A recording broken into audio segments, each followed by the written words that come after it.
Well, hello there, Nebraska Cornhusker fans. Welcome to the newest edition of the Five Heart Podcast. As you can see, I am joined by our fearless leader, John Johnston. I am Todd Wolverton, a substitute hosting this evening, as our regular host, Greg Mahachko, has an unforeseen conflict. We'll just put it that way. So John and I are going to make this a two-guy program here tonight and talk a little bit about Nebraska football and maybe a few other topics.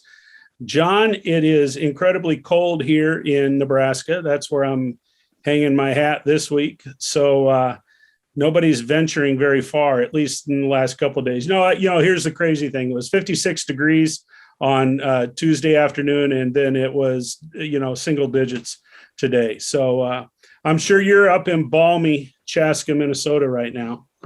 It's -2. -2. This is the weather that separates children from adults, boys from men, girls from women. I don't know how that works, but you know what I mean. This kind of weather. You go out, you inhale through your nose, all your boogers freeze, and you go, God, I'm alive. We're right into January, in the midst of January. So this is right when seasonal depression hits for those people that have that. And I know a lot of people that have that issue. Yeah, I've got a few acquaintances that do as well. So, maybe tonight we will bring, a little joy to people's lives as we talk about the Nebraska Cornhuskers. And I guess on the positive side of things, Scott Frost and his coaching staff continue to bring in some transfers through the portal. And this week, he brought in another quarterback, a young man who has 4 years to play, 4 years of eligibility left, Chubba Purdy. I guess his given name is Preston. And I think if my mom and dad had named me Preston, I'd rather be called Chubba. Anyway, so we got Chubba Purdy coming in. He played at Florida State this last year until he was injured. For those of you familiar with Big 12 football, he is the younger brother of Brock Purdy, who led the Iowa State Cyclones to their greatest era of college football ever. So he's coming in with a good pedigree, it sounds like. Also, why do they call him Chubba? I think he was when he was a year old or something. They said he was 38 pounds. He was. That would be. Yeah. Instead of Chubby, is it like Chubba mixed with Jabba the Hutt? Well, maybe he looked like Jabba the Hutt. So, that all makes sense. So, so we've picked up a second quarterback, and there were a lot of the pundits out there that kind of thought that Nebraska was going to try to do that. And so if that in fact was their goal, they've, I think, got two that they're pretty high on, and hopefully they fit in with the program, and they're going to be good, strong leaders and successful. Think about that, though. These weren't two guys that just happened to be quarterbacks. These were two fairly sought-after quarterbacks by everybody else. And Nebraska got them both. Is that Mark Whipple doing all the work? Is it Mickey Joseph doing all the work? I saw something about the fact that Casey Thompson, Charles Thompson's son, came because Mickey Joseph had a connection with Charles Thompson, his father. And then you get Chubba Purdy in there. I mean, that's pretty impressive. Well, Chubba Purdy was recruited very heavily out of high school by Mark Whipple when he was at Pitt.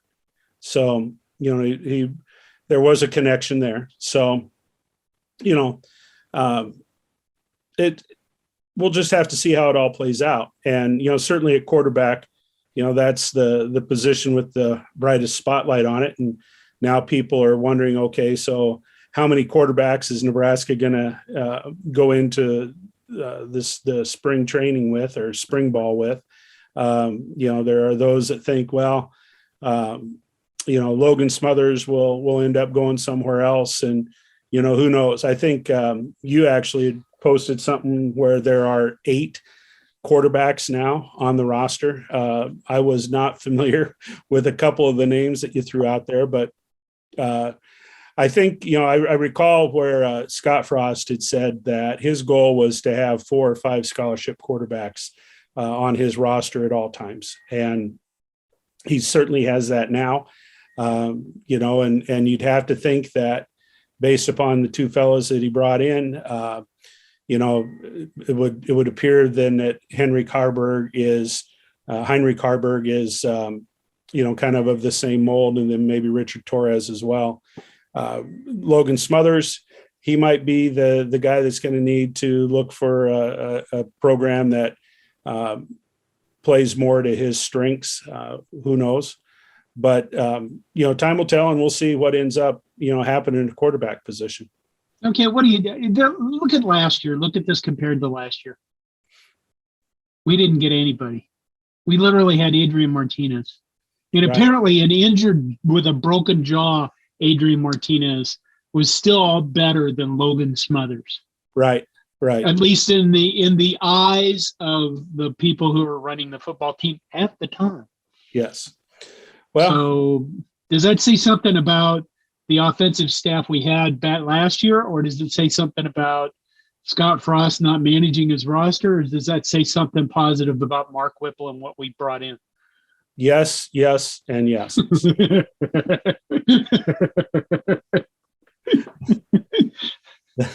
That's We're how supposed to pick one. Well, it seems like after Scott Frost got Adrian Martinez in the fold, and Adrian Martinez at the time, was a pretty highly thought of recruit, and it seemed like ever since then, Coach Frost struggled, to bring in, other quote unquote high caliber quarterbacks. Though Logan Smothers, I believe, is a 4-star quarterback. He was highly recruited too. But here's the thing. I read something the other day that while Trevor Lawrence was at Clemson couldn't really recruit any other quarterbacks. And now you saw Northwestern's Hunter Johnson, who originally transferred from Clemson to Northwestern, has now transferred back to Clemson. And Clemson had that guy last year whose name I could never pronounce. Yeah. And he really didn't do that well. But I mean, it's not just us. Apparently the quarterback position it's like the NFL. You got one guy starting and everybody else is maybe not chop the liver, but they're just going to sit there. Is that what's going on? It appears to be that way. And, while I don't know, were there like 45,000 players in the portal or something like that this year? I mean, some ungodly number. It does seem like there were a lot of formerly highly rated quarterbacks, on the move. JT Daniels, who started at Southern Cal, went to Georgia, couldn't beat out Stetson, the walk-on quarterback of the national championship team. So now he's in the portal, and speculation is that he may end up at Notre Dame or another SEC school. So, Caleb Williams is still out there from Oklahoma, though he did say when he went into the portal that, he would entertain the idea of staying at Oklahoma, but nothing's been announced yet. But maybe he'll end up in Iowa. There you go. Oh, yeah, I think there's a good chance of that happening. I want to go to a place and play football where the head coach controls every fucking thing I ever do and say. Anyway, that's them. Yep. Well, and there are a couple other guys that came in with some pretty decent hype, it sounds like, as well. A defensive back by the name of Javier Morton, who came from Garden City Community College. He's a kid that played high school football in Georgia and apparently had offers or maybe committed to Alabama before he ended up going the JUCO route. And a running back from the New Mexico Military Institute, community college down there by the name of Anthony Grant, he too is a Georgia high school player. I think he went to the same high school as Gabe Irvin did, who's already a running back on the roster. So, what it looks like to me is when you throw those guys in there, along with Casey Thompson, along with Trey Palmer, and along with supposedly DeAndre Jackson, and the Anthony kid from Oklahoma State, you'd have to think that if they rated transfer portal classes like they do, incoming high school players, you'd have to think that Nebraska looks pretty good. Whereas Nebraska had the worst rated recruiting class in the Big Ten this year. Perhaps Scott Frost is making up for it a little bit here in the transfer portal. Well, how are they going to do? I mean, for years, the recruiting sites, there's always the joke on the internet. There's only two things people pay for access to on the internet, and that's recruiting, or basically, stalking young boys. Oh, geez. And porn. So recruiting and porn are the only two things people will pay for content. So how are the recruiting services, I wonder, going to handle this from now on? Are they just going to rank recruiting classes and then rank portal classes? And they have to put this together.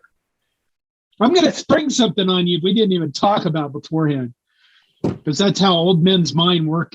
They go, why did I come in this room? Where is my wallet? Oh, wait, I remember something from last week. I want you to think about this, because I need to discuss this with somebody. Normally, when I am looking at, people like Bill Connolly from ESPN that, started SB Nation, developed his own statistical method of measuring teams. But when you're looking at a football team and you say, I want to pick which team next year is going to win the Big Ten West and win the Big Ten East and win the ACC, blah, blah, blah. I always personally start with, is their quarterback coming back? And the next thing I look at is, what does returning production look like? Okay. Now, when you look at our offense and look at returning production, Adrian Martinez was an enormous part of our production. So him not coming back automatically removes a whole gob of production statistics, right? Somebody has to throw the ball. Somebody has to run the ball as a quarterback. You know what I mean? Somebody has to score touchdowns through the air, hopefully, or on the ground as a quarterback. Hopefully not as many interceptions. But when you're looking at this and you're looking at returning production, do you take, let's say, Casey Thompson's production and add it to Nebraska's? Is that a valid way of doing this? I think I should have given you like 2 days to think about this. I would think statisticians would tell you that there's no way you can do that. Why? Well, because you're comparing apples to oranges. You're adding apples to oranges. And we're kind of making all this shit up anyway, though. Well, yes, actually, yes. But I think you can I think you can take the leap to look at how productive was Casey Thompson last year, but you can't draw you can't substitute his production in for Adrian Martinez. You can't. You could perhaps consider it, and I would have to think that you would be a bit optimistic about him being the starting quarterback and how well he performed down there. But the truth of the matter is, there will be a whole new offense with a number of new key parts. How well is that team going to work as one unit when they play over in Dublin? Who knows? My guess, and I'm not obviously I've not been a head college football coach.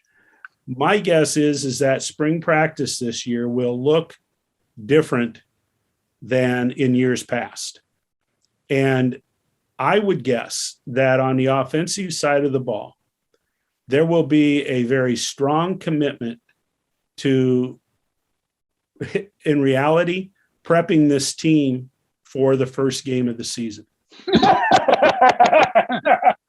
I kid you not. I mean, as ridiculous as that sounds, rather than going into spring and giving all of these players all of these reps and really trying to get a gauge of what you have, from the big picture perspective. Now, they'll have to do some of that. Otherwise, it would be, it wouldn't be good. But I truly believe that there is going to be that Scott Frost feels so much pressure to succeed this fall that there will be it will be very intentional figuring out, not just figuring out who are going to be your, maybe you're too deep, across the board on offense, but truly installing the offense that Mark Whipple brings and working very, very hard to master some aspects of that offense. That's a good. Remember through 2020, I kept saying Scott Frost was playing these games like he was playing scrimmages. Yeah. You remember that? Yeah. Yep. And that's still what he kind of did. I think for a fair amount of last year, except for the quarterback position, it was like, well, let's try these guys and see what they do. Let's try these plays and see what they do. It was like he was constantly fucking around with an offense and just to see what would happen. Like he had forever to figure this shit out.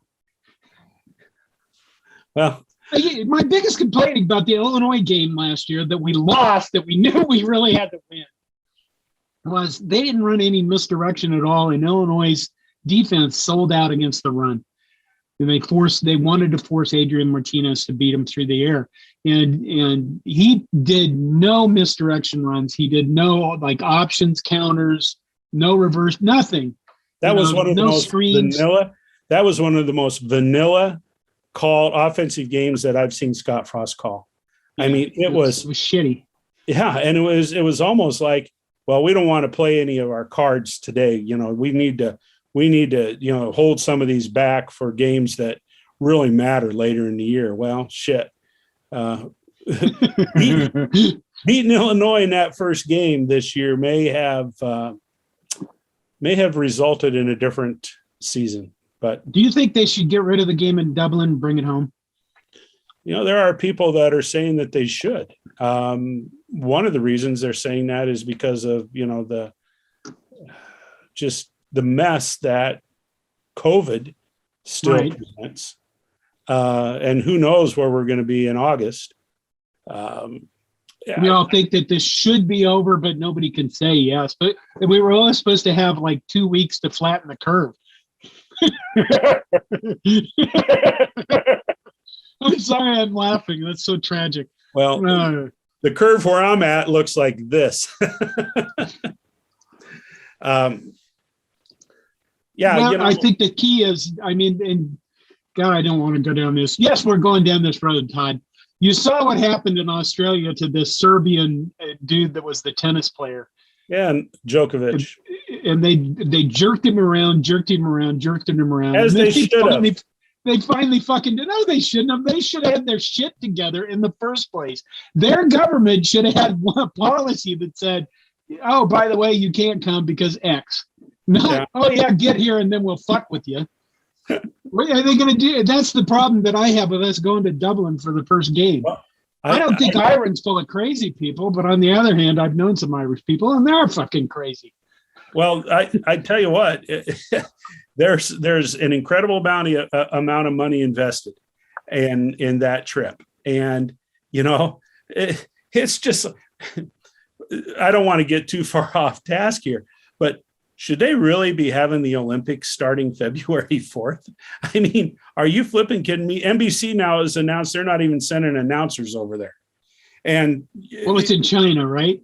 Yeah, in Beijing. You never know what the fuck China is going to do about anything. But here's the thing.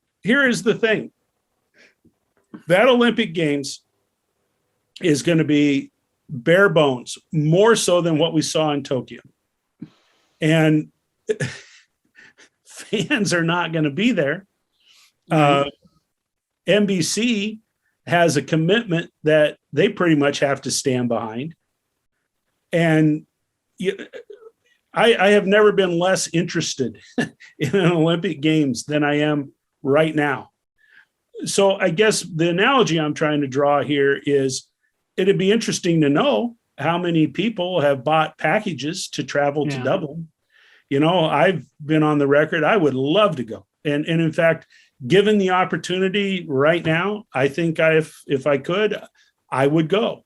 I'm not going to buy a package. I want to buy a ticket and do my own planning, and handle my own travel and do what I want to do over there rather than be part of the package deal. But, I got to believe that there's some skepticism here, on behalf of Nebraska fans. You'd think that, what I had today at lunch? I had a discussion with a customer about contingency planning, and I bring this up every once in a while. You know what contingency planning is, right? Yeah, I do. Okay. Yes, you do. You would, right? You have to plan for every fucking scenario of an outcome of an event, regardless of how probable it is. Every possible. See, there's two things that go into life, right? We're going with Greg isn't here to pull us back out of this fucking rabbit hole. Let's just go. But there's two, right? There's two ways that you can look at events happening. Like for me, when I do IT stuff, I look at, okay, what happens to this business if you don't have backups? Are you going to survive as a business? What could happen to the business? Okay, you got floods, tornadoes, hurricanes. I once sat at a customer who has their company is right under the flight path of the airport. And I said, well, what happens if a plane hits this building and kills everybody in it? And one of the guys turns and looks at me and he goes, well, we don't think about that. And I said, we're disaster planning. You don't get to not think about things that are not pleasant. You got to put everything in there. And then you pull this stuff out that's way low probabilities and you keep up. What is the probability of the things we think are most likely to happen up here? Right? Sure. Yes. You're just going with me on this trip. I am, because I think what you're trying to get to is a contingency plan for Nebraska playing in Dublin. And, and at what point does, what would have to happen for Nebraska to pull the plug on that? And I'll tell you what, I think if we haven't learned anything else relative to how big time sports have dealt with the virus and the pandemic and all of that kind of stuff, is that the almighty dollar speaks louder than science and medical professionals. So, I understand that the NBA, has from time to time, this year, maybe there've been, players that haven't played and, whatever. But the majority of the games are still being played. And, when you look at the NFL, they're in the middle of the playoffs right now. Hell, they're not going to cancel a game. They're not going to postpone a game. Those games are going to happen. The powers that be have made the decision that we can live with this. We can live with this. So I would have to think the only thing that would keep Nebraska from going over to Ireland is if the Irish government were to say, nope, nobody's flying in here. Right. And that's the only thing that will stop it. And I think I don't think you can take for granted some Irish guy going, yeah, everything's fine. Because that's what happened in Australia, right?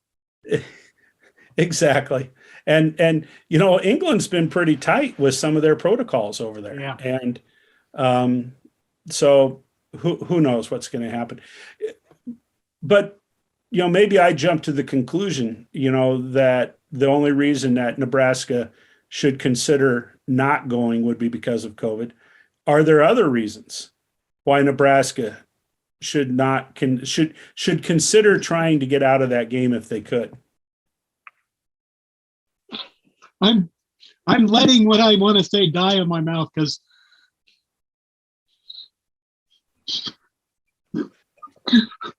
it'll be because of whatever virus they decide to release next. The globalists that want to control us all, Todd.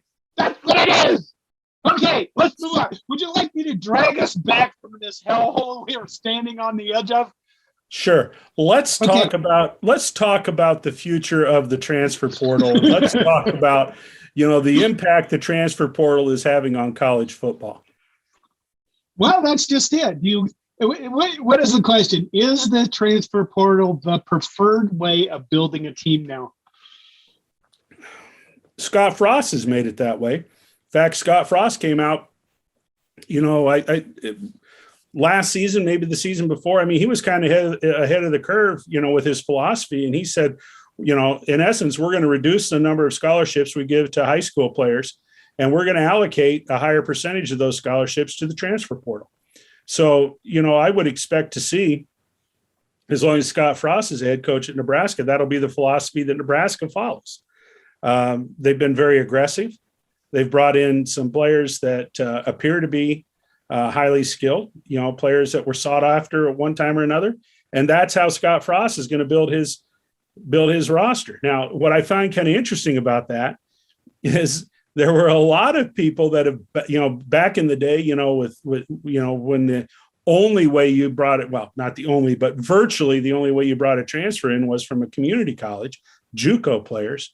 You had a bad taste in your mouth. I mean, Bill Snyder, he's the one that figured it out down at K-State. I mean, he's one of the few people that experienced a great deal of success. And in fact, you'd have to say, he built a winning program at Kansas State on the backs of a number of junior college players. He had it figured out. But I don't know. Scott Frost appears to have made that commitment. And so that's why would you do this versus recruiting? Because for one thing, you have a more mature player. Well, that's a good point. Who's been in a weight room, for 2, maybe 3 seasons or more. So you've got, you got that bigger body, stronger body. You've got some experience, whether they've had many game reps or not. They've been, on the practice field and that type of thing at the college level. Okay. So theoretically, that should be a more prepared player. That's one reason to do it. The other reason to do it is because apparently Nebraska right now is not a place that is really attractive to 4-star and 5-star recruits. He has, coming out of high school, those 4 and 5-star recruits are dazzled by, Kirby Smart and Nick Saban and Dabo Swinney and some of those guys. They are able to, they're very appealing to those kids, and those programs are very appealing. So, you can look at it the other way. Well, you know what? We'll see which ones of those are disenchanted by the circumstances they find themselves in. And we'll pick them off when they, walk away and go into the portal. So I think it's well, I guess if that's the change, isn't it? I've got to believe, because, there are a lot of coaches that have expressed frustration with this. I don't know the portal, who knows next year, but I don't, 2-3 years from now, I don't see the portal the same as it is right now. I think somehow they'll put some kind of controls on it. I don't know what that would look like, or maybe it will self-correct, because, and I've mentioned this before, there's a very high number of players that go into that portal that in essence walk away from the sport of football, of college football, because nobody picks them up. Right. And, there are a lot of teams out there that aren't just going to take, any walk on their roster just because he walked away from, or, left Nebraska or whomever it might be. I had a thought and then it went away, kind of like, why am I in this room? Remember that? Here's the thought. Do you remember? I mean, years ago, I sound like the old guy I am now, but what was the year where they cut it down to like 85 scholarships? Because I mean, when Tom Osborne was as young as Scott Frost is, you could just have 700 players on your roster if you wanted to. Well, and there's a lot of stories about how some of those coaches would just stack up recruit after recruit with the sole intention of keeping them from going somewhere else. Right. You know, and yeah. And now you've come down to 85 scholarships, and Nebraska is over that, by the way, but that's a different subject later on. I don't know. It's so many changes just in college football. I guess in our lifetime, I guess there's been a lot of changes in the world. That shouldn't be that shocking, but huge changes this year all at once. Right. And right. a lot of those kids that were probably in the portals are also there because, during COVID, they couldn't visit the school that they went to. Yeah. And they get to that school and go, I really don't want to be here.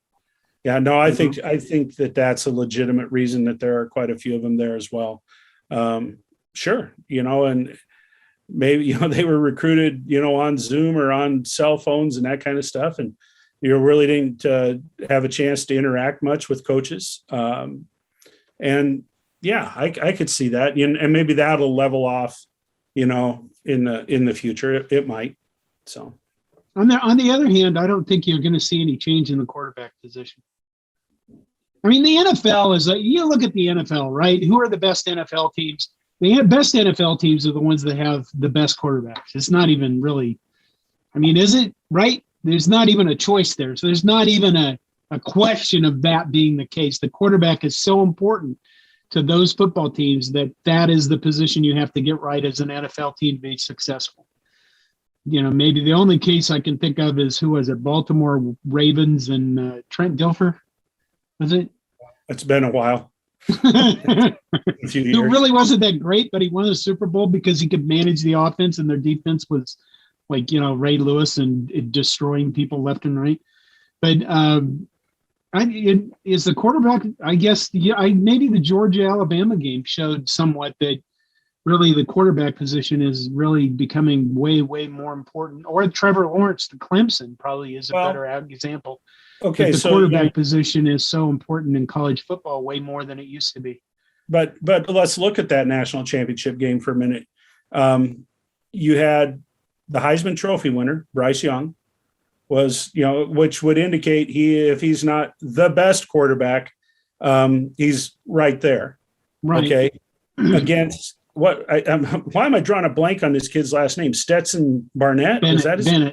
Bennett. Stetson Bennett. Okay. Stetson Bennett. I'm not sure Stetson Bennett is top 5. I would question if he's top 10, maybe even top 15, top 20, right, as far as, quote unquote, the best quarterbacks. And, Stetson Bennett played an incredible game that night. But there were a lot of other in that game, and we don't need to replay that game. In that game, the best team won. The best team won that game that night. And, I'm not going to totally refute what you say because I do believe that, the quality of quarterback is incredibly important. But I think, geez Louise, we've, John, you and I have watched a lot of Nebraska football. Yeah. And, we've seen Matt Turman show up down at Kansas State and lead this team to a win, or at least got them far enough into the game, where Brooke Behringer could walk out there with one lung and save it.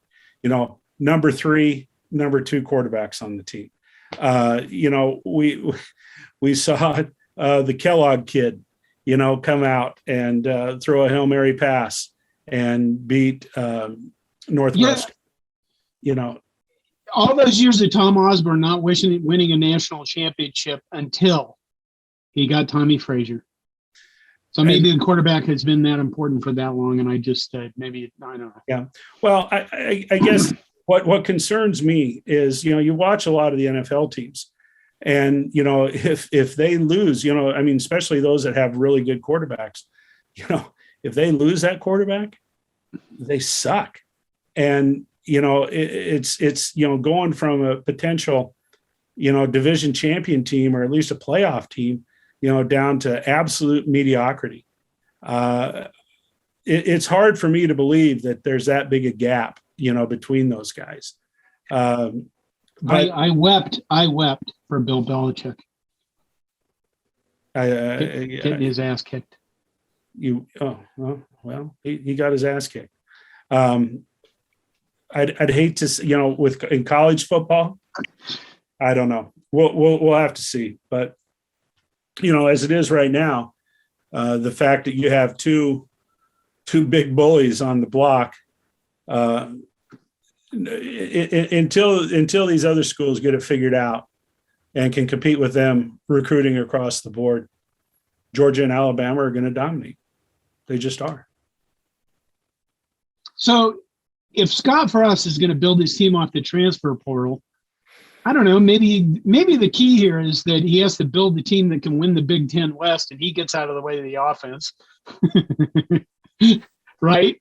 Mark Whipple runs the offense. Everybody's like copacetic on the offense, and we have an offense that scores 35 to 40 points a game, which we're going to need. All right? And we get to the level of winning the Big Ten West consistently. Does that mean the 4 and 5 stars are going to start coming to Nebraska? Will we then be desirable? And we will be able to develop them because I think if Nebraska can start, competing for the Big Ten West and, win it a few times, if you have a Mickey Joseph, if you have a Bill Bush, if you have those kinds of guys that are, top-notch recruiters, I think the potential is there to bring in, some of those high-powered recruits. I think that exists. But so you think Scott Frost is going to get it together and become a good coach? I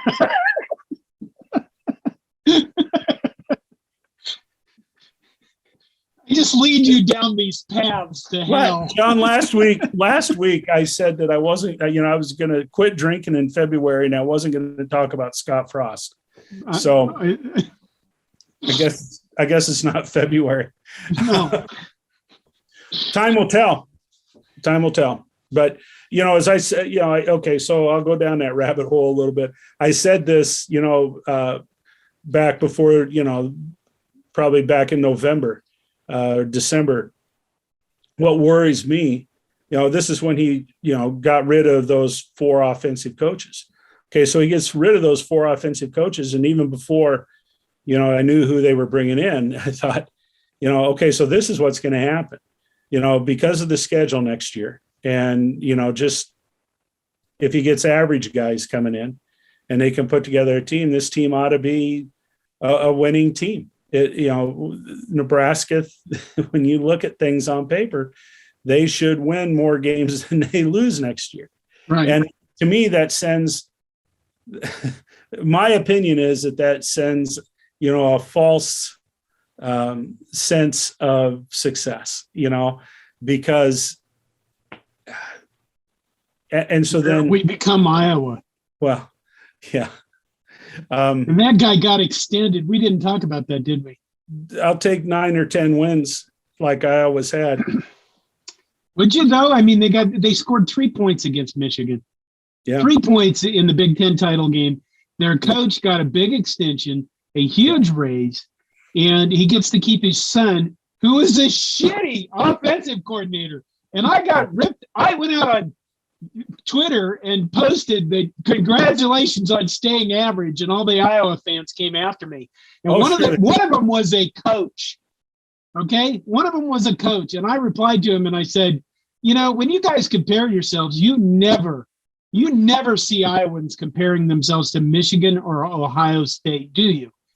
They never do that. They come back at us and go, well, we're better than you. Great, good job. You're better than suck. But this is the worst 20 years of our history. And in that 20-year time that Kirk Ferentz has been around, what's he won of any substance whatsoever other than some bowl trophies? No, that's absolutely true. And, like you, I am absolutely, but we should do the Hate Iowa week. We should have one of those nights. But to me, that epitomizes. It's every day, Todd. It's every day. To me, the fact that he got that raise and got that extension, that just brings, once again, and this has happened time after time, it brings to the surface the corruption of Gary Barta and that athletic department. That athletic department is as corrupt as they come. Those Title IX lawsuits that are against them, every bit of that is deserved. And, it epitomizes that kind of a culture over there. Not only does he get his extension and his raise and security for his son, the pathetic offensive coordinator, then he goes and dissolves an advisory. Well, he came back and said he misspoke. Right. Okay. But he initially dissolves an advisory committee that they committed to because of the action that was taken with all of the racial problems that they had. And then he backtracks and basically says, well, we're not dissolving it. We're just going to restructure it. And in essence, what he's going to do is he's going to put yes men on that committee, rather than, some guys that were objective, some former alums who, had the audacity. For the program was for them to get a new football coach and a new athletic director. Yeah. I mean, it's a cancer over there. And I liked, the tweet I saw somewhere, and they said, well, where's Chris Doyle? Is he hanging around there, coaching kids in the, in the maintenance shop? They got him hidden over there somewhere. I don't know. Well, we can bash Iowa with all we want, but bottom line is they've kicked our ass for 6 or 7 years straight. And until we beat them, we don't have a hell of a lot to stand on. So I don't know. Yes, we do. We won't settle. Hopefully, that's what I worry about. There you go. Is settling. Well, and I don't, because I think when you look at a university, most universities will say we strive for excellence, and then you look at them and you go, do you really? Do you really strive for excellence, or you just strive to be good enough? Because I think when you strive for excellence, it means that as a university, you're going to go out and try to have the best journalism department you can have. It might not be the best in the nation, but you're going to have the best one you can build. And you're going to build the best electrical engineering department, the best computer science department, the best art department. It doesn't mean, these are good enough, let's just stay here. You know what I mean? And that should be true for athletic departments with 22 teams. Well, I think that, what we've heard out of Trev Alberts in the last week or so would send the message that he's intent on Nebraska upping their game. Nebraska, having an athletic department that is focused on excellence. One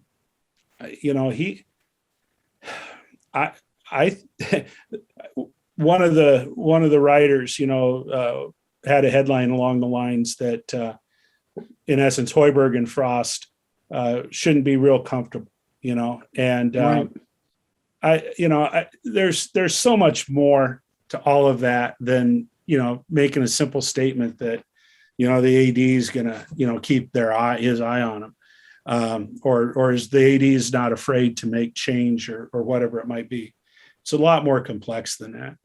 But Trev Alberts, with the survey that came out about stadium improvements and a lot of that type of thing, I think that he is, and I'm going to put my personal beliefs on the side here, but I keep saying Scott Frost.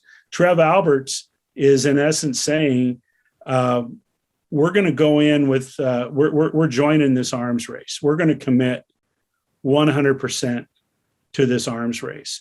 But I also think that he is keenly aware of the fact that Nebraska has a finite number of financial backers. Right. And they're going to have to look for some additional ways to generate revenue. Nebraska cannot compete with the big boys. unless they can, keep stride or stay in stride financially. They're building this big football palace, $150 million or whatever it is. That's one step, but it goes deeper than that. And, I think it's been interesting to listen to various people talk about some of these ideas that were in the survey about, changing Memorial Stadium. But I think Trev Alberts is going to commit to at least building an infrastructure so that Nebraska can compete. That's a pretty big chunk of the pie.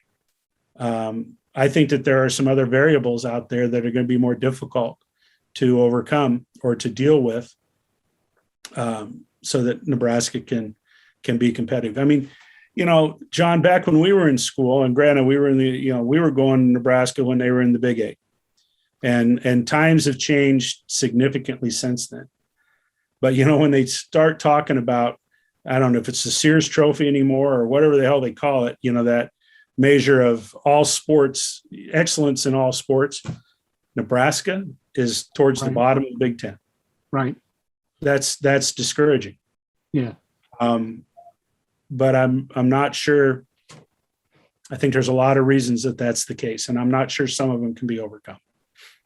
One of the big reasons, Todd, is Nebraskans aren't screwing enough. Well, that's not the way I was going to refer to it, but the fact that Nebraska's population is so much lower than the power players in the Big Ten. We just do not have the population. We don't have the economy. We don't have a lot of what those universities and those university communities have. And, people can say, well, it's not any different than it was back in, 1994, 95. It's no different than, it is. It's a hell of a lot different. College football is big business. It operates like corporate America. And there is so much money involved anymore that if you don't have an infrastructure, if you don't have a population that can support and sustain, you're going to be looking up at everyone else. Okay, should we be close to ending? We probably should. Otherwise, I'm going to pull you down this rabbit hole of population. Well, I think we kind of talked about it a little bit earlier when we were talking about the game in Ireland. But here we are dealing with circumstances that I guess maybe they are becoming normal. But the women's basketball team was scheduled to play Rutgers tomorrow. That's not going to happen because Nebraska has entered the COVID protocol. It's I think being a head coach has got and an athletic trainer. those are two incredibly stressful jobs right now, based upon all of the circumstances they have to deal with. So it's a little nuts. Yes. Well, okay. So you think we need to wrap it up? Yeah, let's wrap it up. Well, we could go on, but we have an old off season, and it isn't like that. It's not like the men's basketball team is doing us any favors here. Yeah, I wasn't even gonna use the word tonight, but what? Nothing happened. Nothing happened. Okay. I didn't say anything. There you go. Well, there's nobody home.